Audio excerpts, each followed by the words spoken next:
Faheem speaks के तमाम सुनने वालों को अस्सलाम वालेकुम। आज मैं आप लोगों को हज़रत हूद अलैहिस्सलाम की कौम का वाक़या बताऊंगा। हज़रत हूद अलैहिस्सलाम की कौम पर अल्लाह ताला ने अज़ाब क्यों भेजा? कौम आद को इब्लीस मरदूद ने कैसे गुमराह किया कि वो बुत परस्ती करने लगे? प्यारे दोस्तों, हज़रत हूद अलैहिस्सलाम कौम आद के नबी थे। आद का ताल्लुक अरब के पुराने कबीले सामिया से था। आद अरबी का लफ्ज़ है, इसका मतलब है बुलंद और मशहूर। कौम आद को कहीं कहीं अमालका भी कहा गया है। कौम आद हज़रत ईसा अलैहिस्सलाम से 2000 साल पहले गुजरी है। कुरान अजीज में इसको हज़रत नूह अलैहिस्सलाम के बाद आने वाली कौम कहा गया है। आद अरब के सबसे बेहतरीन इलाके हज़र मौत के इलाके में आबाद थी। उनकी आबादी इराक तक चली गई थी। ये लोग भी बुत परस्त थे, बुतों की पूजा किया करते थे, बुत तराशने के माहिर थे। उनके झूठे माबूद भी हज़रत मूसा अलैहिस्सलाम की कौम के बुतोद यगूस, यकूक और नसर ही थे। उनके अलावा एक बुत का नाम समूद और एक का नाम हितार था।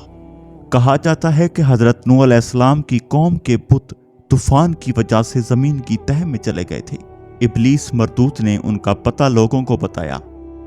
उन्होंने उन बुतों को फिर ज़मीन से निकाल लिया था और उनकी पूजा शुरू कर दी। प्यारे दोस्तों, दरअसल ये सब बड़े बड़े बुजुर्ग थे। उनके मरने के बाद शैतान ने इस ज़माने के लोगों के दिलों में ये बात डाल दी कि उन बुजुर्गों की इबादत गाहों में उनकी यादगार तामीर करनी चाहिए। चनाचा उन लोगों ने वहां निशान बना दिए। आद अपनी ताकत और हुकूमत के नशे में ऐसे डूबे कि उन्होंने अल्लाह वाहिद को बिल्कुल भुला दिया। अपने हाथों से बनाए गए बुतों को माबूद मानकर शैतानी अमल करने लगे। तब अल्लाह ताला ने उन्हीं में से एक पैगंबर हज़रत हूद अलैहिस्सलाम को मबूस फरमाया। हज़रत हूद अलैहिस्सलाम कौम आद की सबसे बड़ी और बाइज्जत शाख खलूत में से थी। आपका रंग सुर्ख और सफ़ेद था, चेहरा बहुत खूबसूरत था, दाढ़ी बहुत बड़ी थी। आपने अपनी कौम को अल्लाह ताला की तरफ बुलाया, उसकी इबादत की दावत दी। वो लोग बहुत जालिम और सरकश थे। उन्हें जुल्म और सितम करने से मना किया। कौम आद ने आपकी एक ना सुनी, उल्टा उन्हें सख्ती से झुटलाया और गरूर और तकब्बर में कहने लगे, आज दुनिया में सबसे ज्यादा ताकतवर और शान शौकत का मालिक कौन है? हूद अलैहिस्सलाम मुसलसल इस्लाम की तबलीग में रहे, कौम को अल्लाह के अजाब से डराते रहे, उन्हें बताते रहे कि गरूर और सरकशी का अंजाम बहुत भयानक है। आपने कौम नूह की मिसाल देकर उन्हें समझाया, तूफान की कैफियत उनके सामने बयान की। आपने उनसे फरमाया, ऐ कौम, अपनी जिस्मानी ताकत, हुकूमत और शान शौकत पर घमंड न कर, बल्कि अल्लाह का शुक्र अदा कर कि उसने तुझे ये दौलत बख्शी, खुशहाली अता की, लिहाजा उसकी नेमतों को ना भूल। अपने हाथों से बनाए बुतों की पूजा से बाज आ जा। ये ना तुझे कोई नफा पहुंचा सकते हैं, ना कोई नुकसान, ना दुख पहुंचा सकते ना सुख, बल्कि मौत और जिंदगी, नफा और नुकसान सब अल्लाह के हाथ में है। ए कौम के लोगों, माना कि तुम एक मुद्दत से नाफरमानी की जिंदगी गुजार रहे हो, मगर आज भी अगर तौबा कर लो और बाज आ जाओ तो उसकी रहमत बहुत वसी है। तौबा का दरवाजा बंद नहीं हुआ, उससे माफी चाहो वो बख्श देगा, उसकी तरफ लौट जाओ वो माफ कर देगा। तकवा और अतात की जिंदगी गुजारो, वो तुम्हें दिन दुगनी और रात चुगनी तरक्की अता करेगा। अल्लाह ताला तुम्हें बहुत इज्जत देगा और माल और दौलत में इजाफा कर देगा।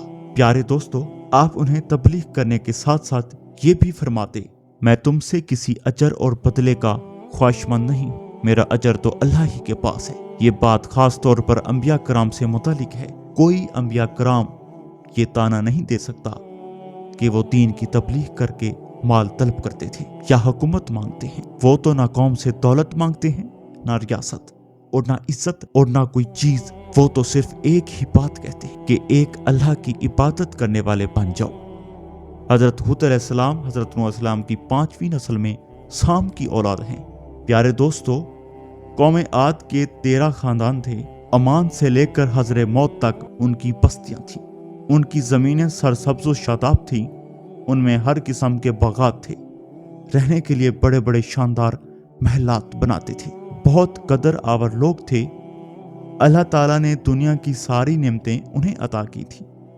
अपनी ताकत और शान और शौकत के नशे में ये लोग कहने लगे थे, आज हमसे ज्यादा ताकतवर कौन है। रब्बुल आलमीन की तरफ से उनकी तरफ नेमतें की बारिश हो रही थी। उसको छोड़कर ये लोग बुत परस्ती में मुब्तला हो गए। अल्लाह ताला ने उनकी हिदायत के लिए हजरत हूद अलैहिस्सलाम को नबी बनाकर भेजा। आप खुद उन्हीं के खानदान में से थे। आपने बार बार उन्हें इन अल्फाज में तबलीग की, ऐ मेरी कौम, बुत परस्ती छोड़ दो, एक अल्लाह की इबादत करो, अदल व इंसाफ से काम लो, जुल्म व सितम से बाज आ जाओ। कौम आद अपनी ताकत के नशे में मस्त थी। उसने बात ना मानी। इसके नतीजे में अल्लाह रब्बुल इज़्ज़त की तरफ से उन पर पहला अजाब का आगाज हुआ।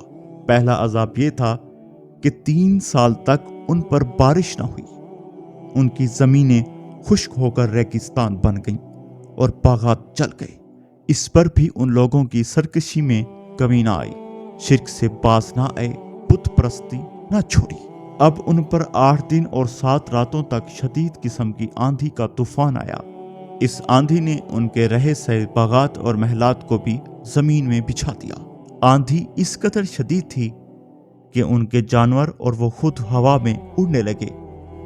पहले उड़ते, फिर सर के बल जमीन पर आ गिरते और उनके सर पाश पाश हो जाते। इसी तरह पूरी की पूरी कौम तबाह बर्बाद हो गई।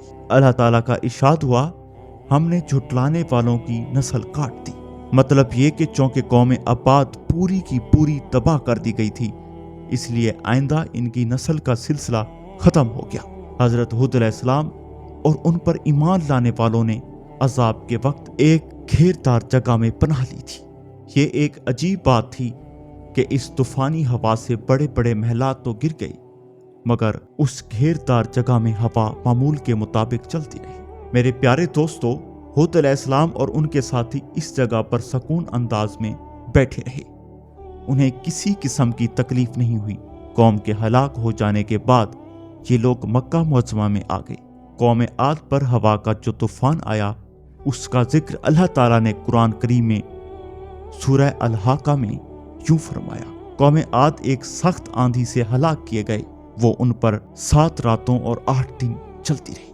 अगर आप वहां मौजूद होते तो उस कौम को इस तरह गिरे हुए देखते, गोया गिरी हुई खजूरों के तने हों। मेरे प्यारे दोस्तों, लिखा गया है कि 3 साल तक जब कतन बारिश ना हुई तो एक दिन एक बादल उठा। आद की कौम ने ख्याल किया कि अब बारिश होगी। इन सब का ख्याल था कि ये बादल खूब बरसेगा। साथ ही उन्होंने हजरत हूद अलैहिस्सलाम का मजाक भी उड़ाया कि साहिब तो हम पर अजाब की पेश गोई फरमा रहे थे, ये तो बरसने वाला बादल आ गया। इस पर हजरत हूद अलैहिस्सलाम ने फरमाया, ये बादल नहीं अजाब है। अब भी वक्त है कि मेरी बात मान लो, अल्लाह ताला की वहदानियत पर ईमान ले आओ, बुत परस्ती से बाज आ जाओ। उन्होंने कहा, भला इस बादल में अजाब कैसा? हूद अलैहिस्सलाम ने फरमाया, इसमें आंधी और तूफान है। इसमें ऐसी हवा चलेगी कि तुम्हें और तुम्हारे मकानात को निस्तो नाबूद कर देगी। इस पर उन्होंने कहा, ए हुद, तुम हमारी ताकत को जानते हो, फिर भी हमें हवा से डरा रहे हो, उसकी शिद्दत और तेजी से डराते हो कि हमारा क्या बिगाड़ेगी। अभी बातचीत हो रही थी कि वो अबर शहरों के किनारे पर आ गया और तूफानी हवा चलने लगी। 7 रातें और 8 दिन तक मुसलसल हवा चलती रही। वो लोग इतने ताकतवर थे कि इस शदीद तरीन हवा ने उन्हें उठा उठाकर फेंका। फिर भी वो 7 दिन तक जिंदा रहे और आखिर 8वें दिन सब के सब बेजान होकर गिर पड़े। कोई अपने मकानों में मारा गया और कोई बाहर, और कोई अल्लाह ताला ने उनके साथ उनके मकानात को भी जमीन के बराबर कर दिया। मेरे प्यारे दोस्तों, हजरत हूद अलैहिस्सलाम की उम्र मुबारक 464 साल हुई तो आप इस दुनिया से रुखसत हो गए। कौम आद की तबाहशुदा बस्तियों के आसार अब भी बाकी हैं। हजरत हूद अलैहिस्सलाम का जिक्र कुरान करीम में इन सूरतों में मौजूद है। سورہ اعراف، سورہ توبہ، سورہ ہود، سورہ ابراہیم، سورہ فجر، سورہ نجم اور سورہ قمر۔